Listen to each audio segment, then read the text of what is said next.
This is Zorina. Welcome to this surprise live. I have an amazing guest here that I actually wanted to bring you immediately rather than have you wait. Welcome to everybody who's going to be listening on the Grownlearn podcast as well. Today, I am welcoming a transformational coach who has developed his own system for transforming limiting beliefs in a second. I'm welcoming Goodman. He's an accomplished author of 5 books. And he's, as I said, a transformational coach, executive coach with an extensive career in executive search and executive coaching. Hi, Lion, welcome. Thank you, Zorina. It's a true pleasure to be here with you. Thank you for making me laugh. This always helps, and I get excited and I go live. So thank you so much for beginning our conversation in such a lovely way. Of course. Lion, you're based in California. I am, Northern California, Sonoma County. Yes. Were you there when you were 26? No. When I was 26, I was a traveling salesman, and I was traveling between Colorado and California, sort of seeing the Southwest. I was basically a hippie entrepreneur. And so I was traveling in a van, and going from store to store and town to town, selling my wares, jewelry and gift items, that kind of thing. And it was because I really didn't know what else to do. I had graduated with a degree in consciousness studies from the University of Colorado, but nobody was hiring people with degrees in consciousness. And so then I started a mail order catalog of consciousness tools, which was very successful in a very short term, but then it failed. So then I went on the road just selling stuff. Because I needed a job and I wanted a little bit of a vacation. Wow. And that is the time when something significant, a turnaround point in your life happened. This is what I read in your bio, but I'm curious to hear your story. What happened? Well, I had been traveling for about a year and a half. Excuse me. And I was really unsatisfied with my life. I didn't know what to do. I had gotten this degree in consciousness studies and neurology and philosophy, but I was basically a salesman on the road. And so I was trying to figure out what to do next. Maybe go back to medical school, which was the original idea, or maybe get a PhD in psychology. I was kind of lost and confused. And whenever I was on the road, I would help other people whose cars had broken down. And so this one day I was on my way to LA from Las Vegas, and I was traveling through the Mojave Desert. And there was a fellow whose car had broken down in the middle of the desert. And so I pulled over and I said, "Can I help you?" And he said, "Yeah, I just put $200 into the car and it won't start and I don't know what to do." And I said, "Well, I'm heading into LA. Do you want to ride?" And he looked at me kind of funny. He said, "Yeah, okay." And he went back to his car and brought all his stuff into my van, which was kind of like fitted out like an RV. He ended up traveling with me for 3 days, and I grew to trust him. And I would send him on errands to gas up the van or get it washed and help me move boxes around. And the third night out, we were out in the middle of nowhere east of LA. And I was in the back of the van, crouched down, moving stuff around in the cabinets. He was in the front of the van. And suddenly there was an explosion and something hit me in the head. And at first I thought it was a gas stove had exploded. So I looked up and the gas stove was intact. And then I looked to my left and there he was with a gun pointed at me from the front seat of the car. And I realized I had been shot. And that's what the sudden explosion and the pain was. And obviously I was surprised. This came out of nowhere. And so I said, "Are you shooting at me?" It's like, I was completely confused. And he said, "Shut up, just shut up." And then he shot again. And at first I thought he was warning me. And at that point I thought, well, just take everything, leave me naked outside on the desert. I'm fine. Just give me my life and if you want it, take it. But when he shot the second time, I realized he was going to kill me. And there was nothing I could do. I was a sitting duck. He was 12 feet away with his hand propped up. And so I realized I'm going to die. This is my time to die. Now, I had studied death and dying along with all these other psychological and philosophical and religious studies I had been in. So I said, okay, well, I don't want to die angry or upset. I want to die in peace. And so I began to pray and reached up to source and said, I'm coming home. Here I come. And I also realized I didn't want to die with anything left undone in life. And so I did a kind of a quick scan backwards in life, and I asked forgiveness for all those people that I had hurt along the way. And I also forgave all those who had hurt me. And I was in a very peaceful place. And he shot a third time. The second and third bullets missed me by fractions of an inch. But I was already outside my body, sort of in the flow of golden light that was coming down from the heavens. And I was ready to go. And I was outside my body looking down at this van with this little drama going on inside, thinking it was kind of amusing. And then the fourth bullet rang out and my head was tossed to the side and blood was rushing down. And I suddenly was back in my body, which I thought was weird because I was supposed to be outside my body, like leaving my body. But I was back in my body. And because I had also studied anatomy and physiology and dance and mime, I knew my body quite well. So I was sort of checking everything to see if everything was intact, because if the bullet had gone through my head, I should be missing something, but I wasn't missing anything. And so at that point, I thought, okay, well, if I'm going to die, I want to at least look my assassin in the eyes. And so I picked up my head and I turned toward him and looked at him, and he freaked out. And he said, "Why aren't you dead, man? You're supposed to be dead." And I didn't know the answer to that question. So I just said, here I am. I was still in this flow of golden light and love, and he was included in it. So there was no difference between us. It was just, he was the other part in this play. And I said, and then he said, it's too weird. It's just like my dream this morning. And I said, what dream? And he said, I dreamt I was shooting at this guy and he wouldn't die, but it wasn't you, it was somebody else in the dream. And at this point, I thought, that's weird. This is really strange. What's going on? How did I get into this play? I don't remember signing up for it.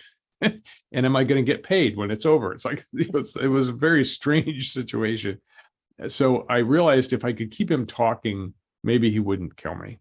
And so very slowly I began to try to talk him down. He was all adrenalated, looking out the windows, and he kept saying, "Why aren't you dead? I shot you 4 times, man. I shot you 4 times. Why aren't you dead?" And I just said, well, maybe I'm not supposed to die. And yeah. Anyway, that began an 8-hour conversation with him. God. And with bullets in your head. Yes. Well, I didn't know where the bullets had gone. So we talked for 8 hours. I asked him questions about himself. I got him to tell me his story. We talked about why he had done it, when he decided to do it. Turned out he had decided to kill whoever stopped to help him, but I kept being nice to him. And so he pulled out the gun many times, but didn't kill me. And so I was fine. And I found out he was an ex-con. He had been in jail before. And so all these things happened. And so trying to make this very long story short, it took us 8 hours to find our way out, because he didn't really want to kill me and I didn't really want to be dead. And he didn't want to go back to jail. So we eventually came to an agreement that I would not turn him in and he would never do anything like that again. And so we shook on it, drove to a place that he knew. He took his stuff out of the van and I drove myself to the hospital, where I found out that 2 bullets had bounced off my skull, that the bullets had not entered my brain, but had, basically glanced off my skull. So I figured I had a very hard aura. And so that's what saved my life. Also, being in such a relaxed position, being so accepting of what was happening. When the 4th bullet hit me, it actually pushed my head over, which allowed the bullet to glance off. So that's a lesson in acceptance. Wow, amazing. So when you saw your body from above, you were actually knocked off by the bullet. It wasn't penetrating. Right. Amazing. Wow. So that's my story, and it's been made into a film. It's been published many places around the planet. So it's my 15 minutes of fame. 15 minutes of fame. Yes, I read you were also on Mind Valley and on a few other famous platforms. Yes, I've presented programs on Mind Valley and also the Shift Network, and I've taught around the world in schools as well. So how did this change you? What did you, I don't even know what to ask you after this shocking, shocking story, but what did you learn from this conversation, or rather, how did this conversation change you with this man? Well, first of all, I didn't want to be a traveling salesman anymore. That was off. It's like, okay, I'm done with that business. And so I wanted to find a job and get stable. I realized I'd been kind of this hippie salesman, itinerant, merchant, and that I really wanted a life. And so I stayed in LA and I became a headhunter, which was kind of ironic after having my head hunted to become a headhunter. Right. But that became my career for 25 years. And so I actually got grounded. Some people, when they have an out-of-body experience, become spiritual. I was already spiritual. I needed grounding. So for me, it grounded me into reality. And I worked with corporations around the country and around the world, working with executives. And over that 25-year span, I also got married and had a child and, became a householder. So all during that time, though, I was continuing to study consciousness, my own psychology. And I took over 100 workshops and trainings trying to understand more about the nature of human nature and the nature of human motivation and the nature of consciousness. So when the headhunting business went down with the dot bomb back in 2000, I became a coach, and I've loved coaching ever since. That's really what I was meant to do, is to work one-on-one with people to help them expand their own consciousness and become better leaders, better people, better parents, better spouses. So that's what I do now. Beautiful. And you're also working with executives, though, and you're training other coaches. Is that right? That's right. I have both my coaching business and my training business. And the methodology that I put together from that 45 years of study is a spectacular methodology for clearing beliefs, clearing negative and limiting issues and problems, including traumas from the past. So it's a healing and awakening process for moving forward in life.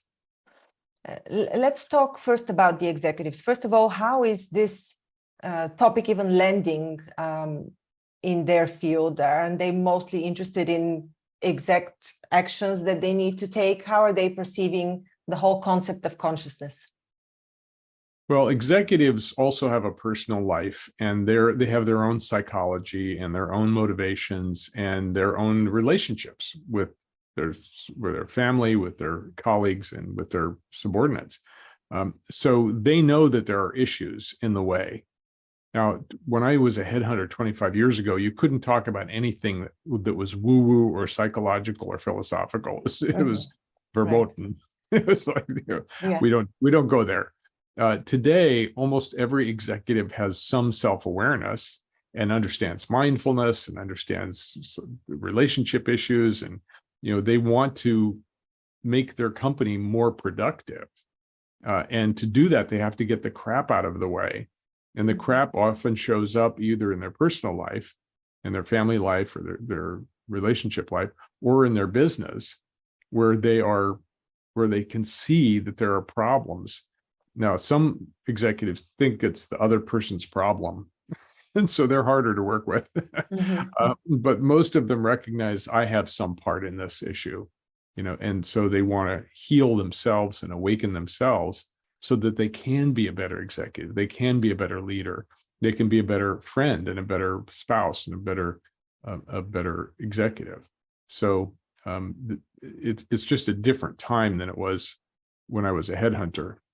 These conversations happen pretty easily. Now, there are people who are narcissists or psychopaths who are in leadership positions and they think it's all other people's problems and they're the only one that's important. I don't work with those folks because I can't convince somebody that you might take some responsibility for the problems in your company. Yeah. So what is your method called, and what is it based on? Like, do you need to go in your subconscious mind? What is the process approximately? The process is called the clear beliefs method. And we call it that because for me, beliefs are not just mental constructs, like I believe in more government or less government. They're actually the infrastructure of the human mind. So all the way back to being in the womb, where we have pattern detection, and that pattern detection is used to survive. So we figure out what's happening, and then we figure out how to use that learning to survive. And so that's what beliefs are. They're all the way down at the deepest level of the mind. And so we're working with the infrastructure of the human mind, not just mental concepts. You can change your mind mentally, but that doesn't change the subconscious. It doesn't change the emotional body or the physical body or the spiritual body. So we work with all of the bodies, the whole self, all the dimensions of the self, including the relational self, the financial self, the economic self. And so when we're changing something, we're going to the source, the beginning of when that belief formed, when you came to that particular conclusion, and then what you did with it from that point forward. So quick story. I was working with an executive who had made and lost millions of dollars over and over and over again. He was tired of the pattern, and they call me the subconscious pattern detective. So I was trying to find the source of this problem with it. Outwardly, it was like he was really good at making millions, but then he lost, and he made and lost. So I took him through my process back in time to find the source of that particular issue. And in a couple of sessions, we got him back to a memory of when he was 3 years old. He was walking on the streets of New York with his mother, hand in hand. He saw a shiny penny on the ground, and he reached down to pick it up. He was very excited, and his mother jerked him back and said, "Don't touch that, it's dirty." And he suddenly realized that the reason he couldn't hold on to his money was because it was dirty and he shouldn't touch it. So we cleared that, and he didn't have to lose millions anymore. Yeah, impressive.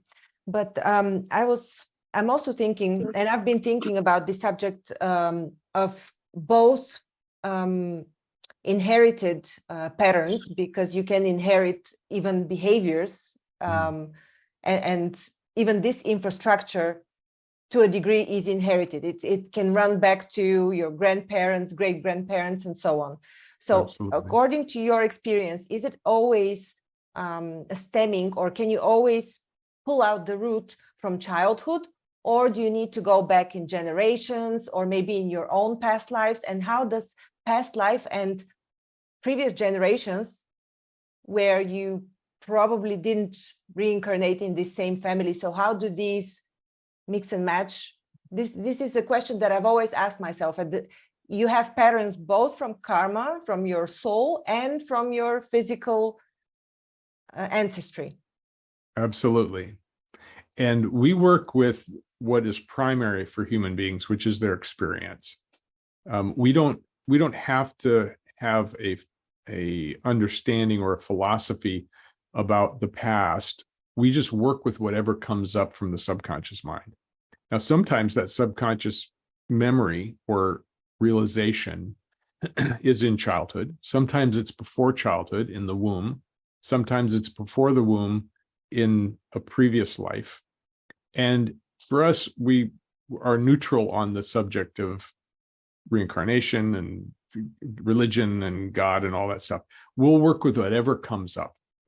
And we don't have to say, oh, that was from this. It turns out that we see a lot of experiences of past lives in this process, but we don't make a big deal out of it. It's just like, oh yeah, that's what's coming up in memory. And when we clear a belief, we're clearing it all the way back to the beginning of time, so that it clears past lives as well as the current life, and gives the person then space. Because when you clear a belief, you create space. Then you can create a new belief to carry you forward. The problem is most methodologies don't do that complete clearing. They're only clearing one part or aspect of the belief structure. And so the belief keeps coming back and back and back, and the pattern repeats itself over and over again. Our process is a complete clearing. And I use the analogy of building a garden. If you wanted to build a garden, you would first clear the rocks and weeds out of the soil, because if you threw your seeds on rocky, weedy ground, you're not going to get much to grow. But if you clear the soil and you amend the soil and then you plant your seeds, then the seeds can grow and blossom. So I know you work with manifestation. When you're trying to manifest something, if there's old beliefs and old patterns in the way, it's going to stop you at some point. And more people are stopped by internal patterns than by any external circumstances. So we can go back and clear those patterns, clear the rocks and weeds out, and then you can manifest easily, because there's no resistance. There's no internal resistance to what you're trying to create. What I've noticed in my work, because I have one course that is called Clear Karma. It's based on a Russian system for energy information management, but it actually takes the whole complex. So it's not one belief, as you know, because of neurology, energy is also constructed the same way. So there's one belief linked to this belief, and it's a whole network. Yeah. So how do you root out? Yeah. How do you root out this entire network of associated beliefs? Great question. You're asking in the depth of my training. We're going right to the most important things. So we call them clusters. Beliefs cluster together. I'm no good. Nobody likes me. Something's wrong with me. I'm a bad person. I'm a sinner. And besides, I'm fat.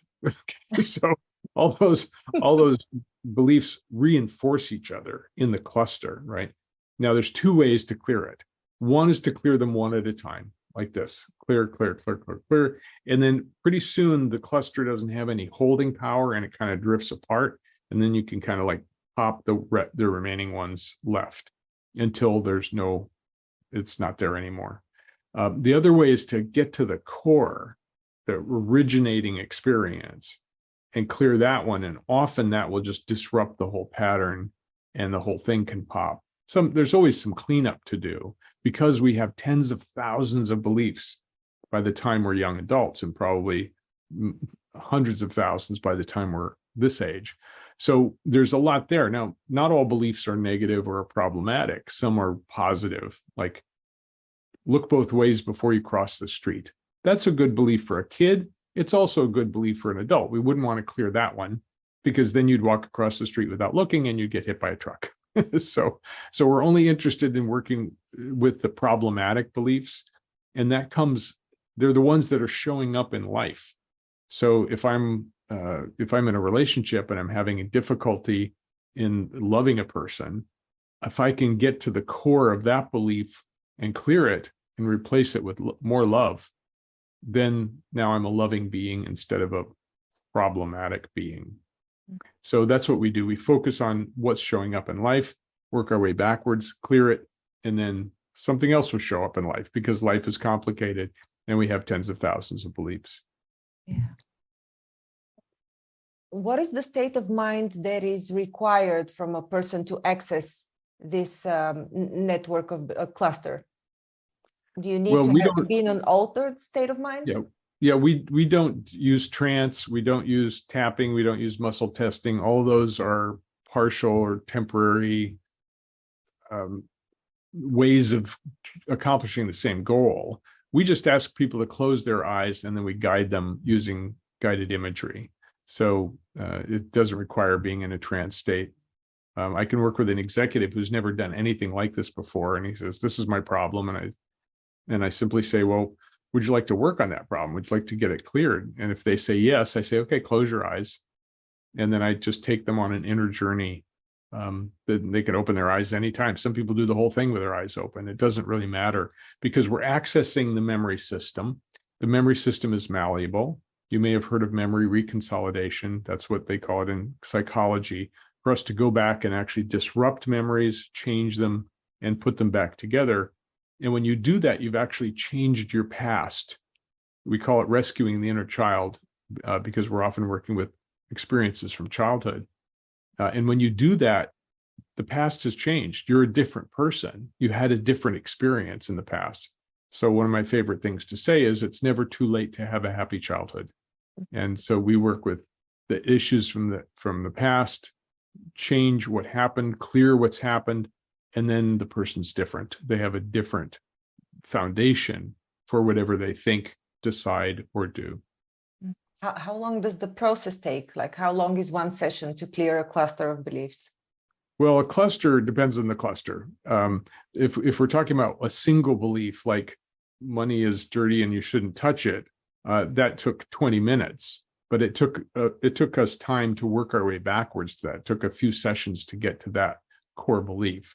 So I can clear a belief in 10 or 20 minutes if I know the belief, but the finding of the core belief, the finding of the source material does take time.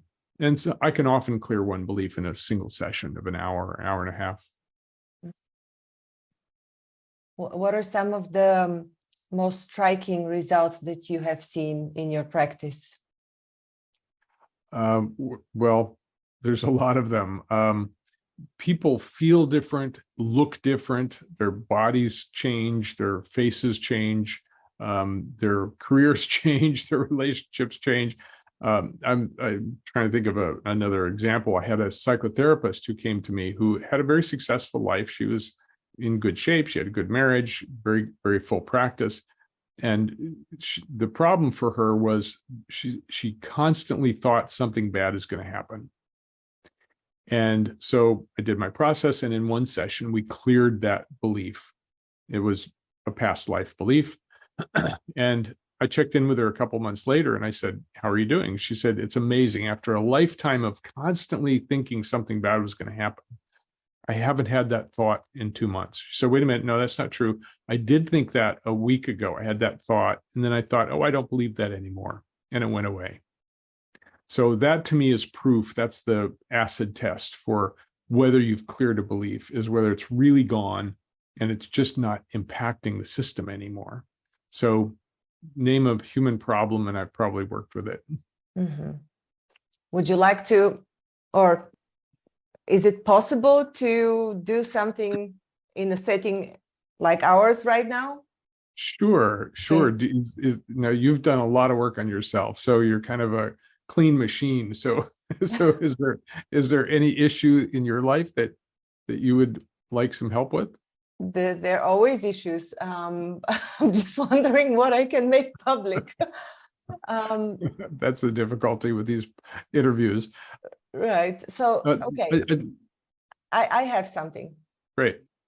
So I would like to land the board position in a company, supervisory board, non-executive. And I have this, yeah, it's not, I guess it's a worry that maybe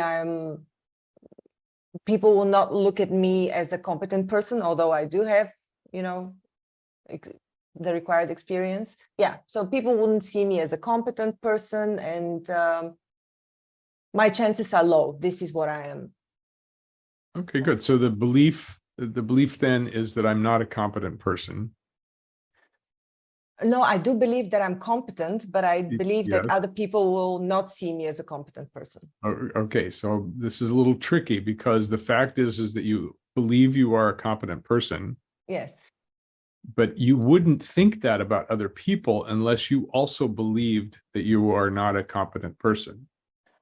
In other words, they're looking at you, stimulate something in you. Oh, they're not seeing me as I am. I think this is it.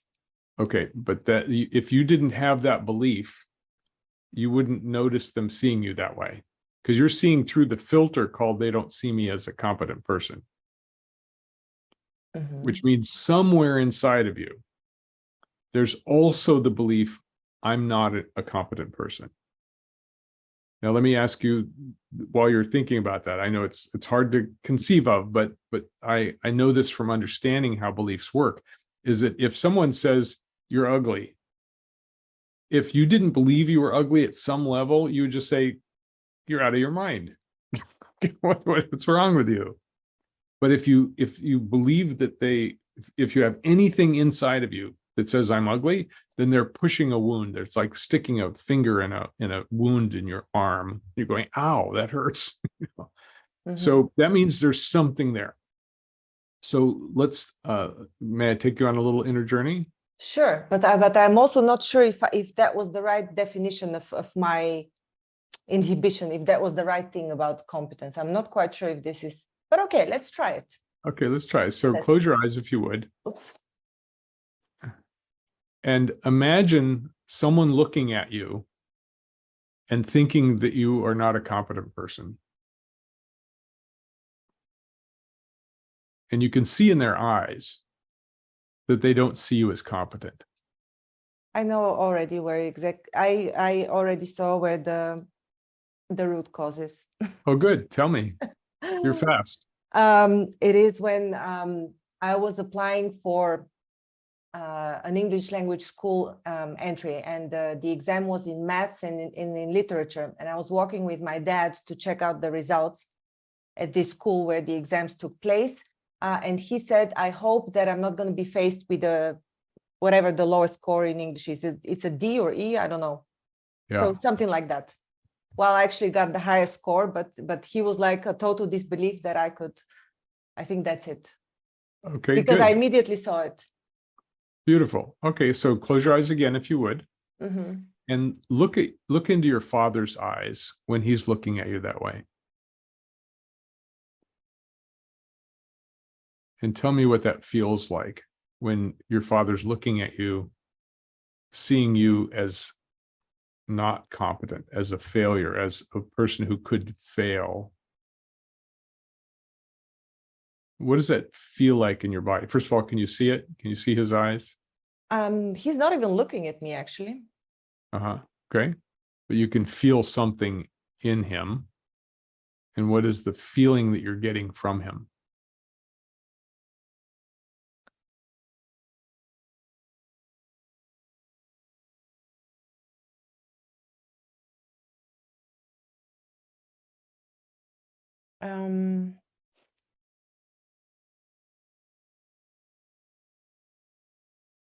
It's not about me. I feel it's not about me. He's, I don't know, transporting information, or not transporting, conveying. I don't know. It's a copy paste from their relationship with my mom, I believe. Okay.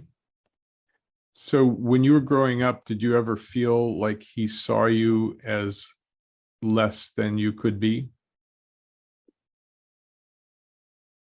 Did you ever feel like you disappointed him, or that he saw what you weren't instead of what you were?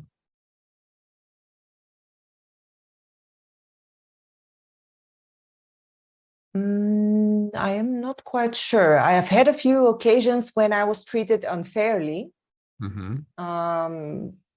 Because I was wilder, for example, and had done, things, said things, or acted out as with a lot of ego as what was perceived by the teacher, for example. So I was treated unfairly there, I felt, but I was never, like, he never pushed me down, but never praised me either. It was like neutral.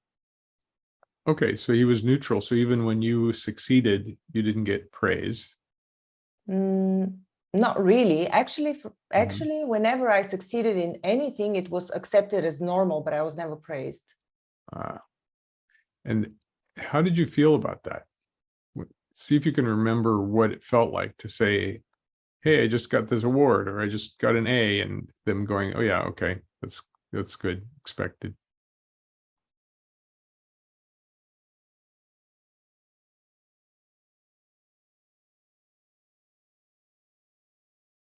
Well, it feels like I was not acknowledged. It was like, yeah, okay. It felt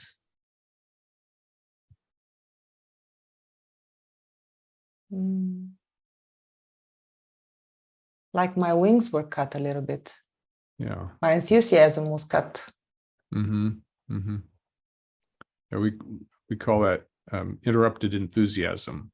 And enthusiasm, of course, means in theos, with God, right? So when you're enthusiastic, you are with God, or God is within you. So you were just seen as like, oh yeah, there wasn't any acknowledgement of your accomplishment. That's right.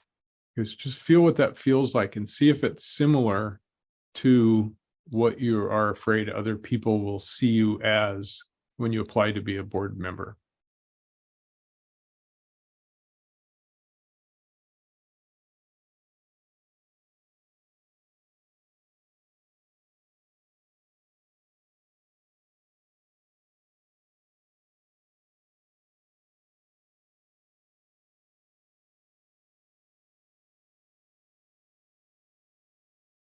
I'm being distracted by the fact that we're doing this publicly.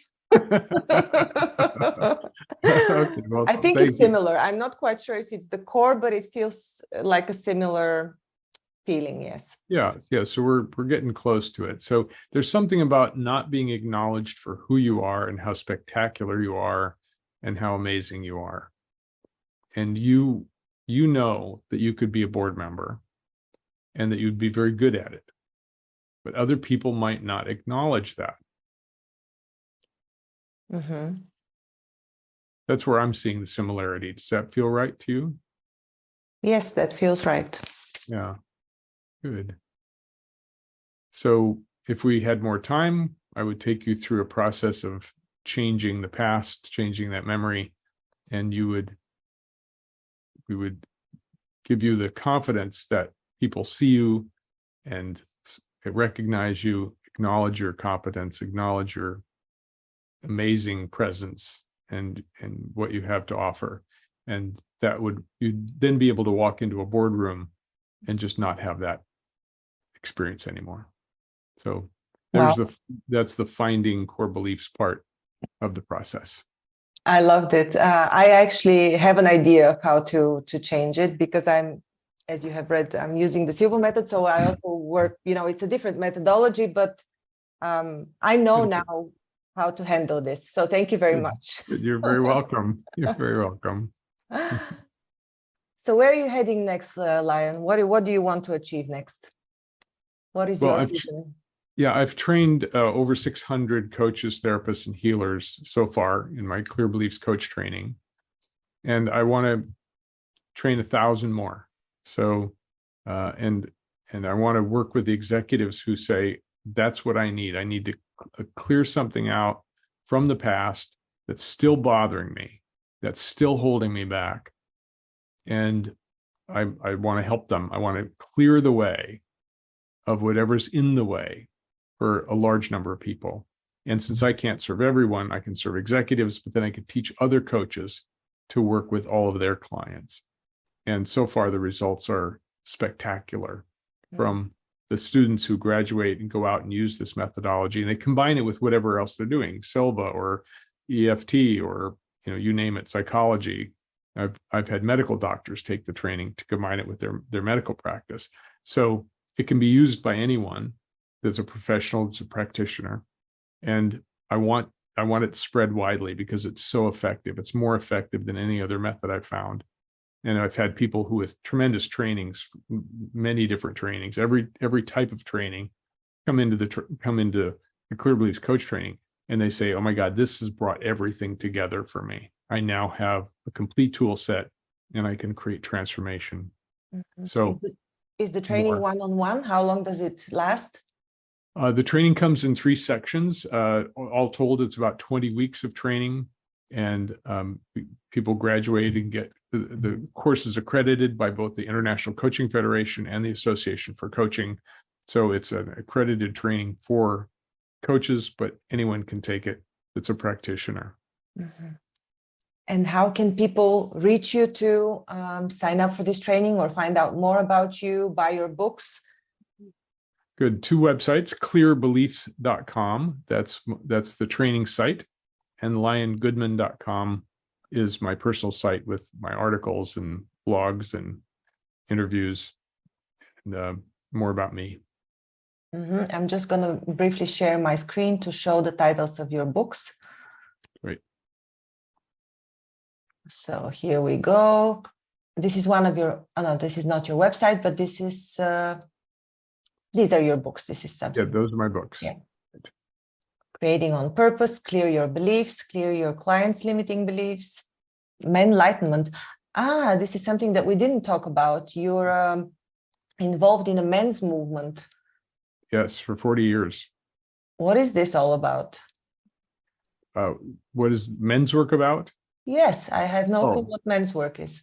Well, men's work came about because during the early days of feminism, women would get together in groups, and they had groups of support, right? They would support each other. And men got jealous, and they said, well, we should have those kinds of things too. Now, it turns out that men meeting in circles and women meeting in circles is ancient. It goes back tens of thousands of years. But it got lost in our civilization. So men coming together in a circle, supporting each other, helping each other awaken. In our work, we call them challenge groups because we challenge each other to be better. We challenge ourselves and each other. So I'm the co-founder of a group called the Tribe of Men, and we have about 100 men around the country who meet together in smaller groups and support each other, do processes with each other, help each other solve problems, whether it's in a relationship or business or life itself. So it's really mutual support by men, and men need to have their own circles, just as women need to have their own circles to sort of get out of the relational issues and support each other in becoming a better man or a better woman. Mm-hmm. So I missed the part where you mentioned what is your involvement with the men's group exactly? Are you co-founder of the Tribe of Men? Co-founder of the Tribe of Men, and back in 2011, I created the Ultimate Men's Summit, where we had 75 speakers and over 20,000 registrants to talk about all kinds of men's issues and men's work and men's development. Yeah. Wonderful. Yeah, this is totally needed. And indeed. I totally agree. You know, women's circles just as important as men's circles. Absolutely. We need to support each other, and it's different. Couples groups, that's also very good. But men need men around, women need women around, and then couples need couples around. So we are relational beings. We're social animals, and we need the social connection to survive and to thrive. Yeah. Let me just share once again the name of your website, clearbeliefs.com. Yes. This is one of them. This is our free monthly event. We have one coming up soon. And we do that every month. We explore beliefs in a different area: sexuality, love and relationships, business, money. So the one coming up is about AI. Who's afraid of the big bad AI? Mm-hmm. Nice. We've also covered some topics on AI on this channel, on Heal and Learn. So I think people would be interested to join. Wow, Lion, this was an amazing session. Although it was a live conversation for me, it was a session. Thank you so much. You're so welcome. Thank you for having me on your program. Thank you for being so vulnerable, and for all the work that you do. I'm quite impressed by your work, and I'm very happy to know you. Likewise. Thank you so much. It's been a real pleasure. For me as well. Thank you for listening to Grow and Learn. We hope that you found our podcast informative, engaging, and inspiring. Our mission is to help you keep growing and learning, and we hope that our conversations and insights have provided you with practical advice and useful perspectives. If you're looking for personalized support and guidance to help you achieve your personal or professional growth objectives, I offer a range of services to help. As a trusted management partner and mentor, I work with businesses in the process of transformation, looking for new streams of business, as well as M&A. With an extensive professional network of experts and mentors, I can bring on board the right person or team based on the specific needs of the company I'm working with. To learn more about the services I offer and how I can help you achieve your goals, visit my website at grownlearn.org. You can also reach out to me via email or social media. I'd love to hear from you. And if you enjoyed this episode of Grow and Learn, please subscribe to our podcast and leave us a review. Your feedback is important to us and it helps us to continue to create content that is relevant and valuable to our listeners. Thanks again for listening, and we look forward to sharing more insights and perspectives with you in the future.